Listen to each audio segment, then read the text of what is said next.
hedduu galatoomin jedhaani gaazexeessaa Qaxalee Leelisaa carraa kana argatee kan hundeessuu isaatiif immoo carraa kana walitti si fiduu isaatiif waaqa galateeffadhuun jedha cimaadha jedhee waan inni qabu ibsuun barbaada. Warri jalqabaaf dhaabbata kanaan leenjifamtanii miidiyaa keessatti hojjechuudhaaf yookiin sektara kana keessatti makamuudhaaf qophooftanii as teessanis baga gammaddan jedha. Waan gabaabaa tokko kaasuudhaaf dubartii ta'anii miidiyaa keessatti hojjechuun cimaadhas cimaa mitis. Dubartii waan taataniif yookiin dhiira waan taataniif miti kan miidiyaa keessa hojjechuun danda'amu nama waan taaneef yaaduu waan dandeenyuuf hubachuu waan dandeenyuuf wal bira qabnee madaaluu waan dandeenyuuf miidiyaa keessatti hojjechuu hin dandeenyu. Kennaadha joornaalizimiin. Kennaan sun garuu beekumsaan deeggaramuu qaba. Beekumsaan dagaaguu guddachuu bilchaachuutu isarra jiraata. Kanaaf nama waan ta'eefan joornaalistii ta'uudhaaf qophaa'e jettanii fudhachuutu isinirra jiraata jechuudha. Ani namoota amma waltajjii kanarra taa'anii dubbatanii ka'anii wanti jarri hambisan jiraanan dubbadha jedhee miti nanas dhufee garuu waan dubbattu qabdaa jedhinaan jennaanan jechumaaf dhufee galatoomaan jedha carraa kana naa kennuu keessaniif. Dubartummaadhaan joornaalizimii keessa galanii hojjechuun akka inni itti cimu amma daqiiqaa tokko keessatti tajaajila qusatan malee himanii fixuun hin danda'amu. Rakkisaadha. Garuu dubartiin hanqina qabdii fotuun ta'in barmaatii nuti duuba keenya qabannee dhufneetu nu keessas jira, hawaasa keessas jira. Isa kan nu qabu.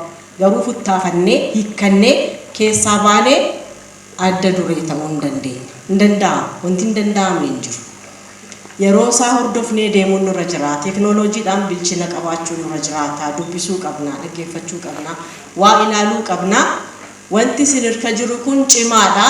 An dur haakimii hin ta'a jedhee yaadeen ture garuu barsiistuun ta'e. Barsiistuu ta'ee yerootiin an hojjedhe keessatti baay'ee gammadoon ture.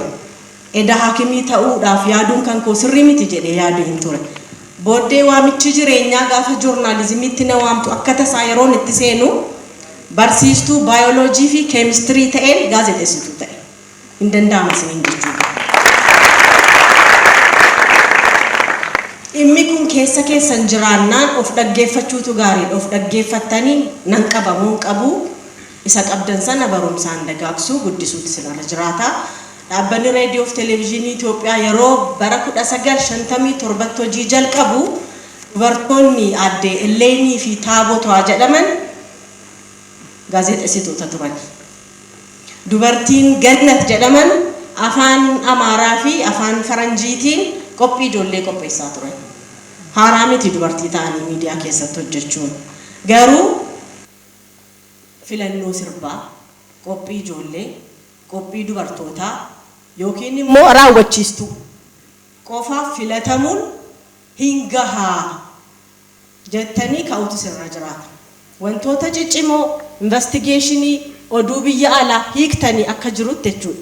Afaan Oromootiin yeroo hojjettan afaan Oromootiin yaadaa, afaan Oromootiin barreessuu. Afaan Oromootiin yaadaa, afaan Oromootiin dubbachuun nurra jiraata jennee yaaduu qabna.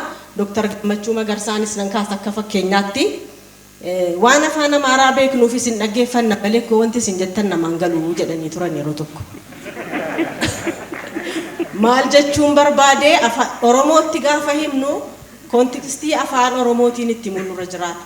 Himni ani waa itti dabarsuu barbaadu kun akkamiin jechoonni tartiibaan kaa'amuu qabu.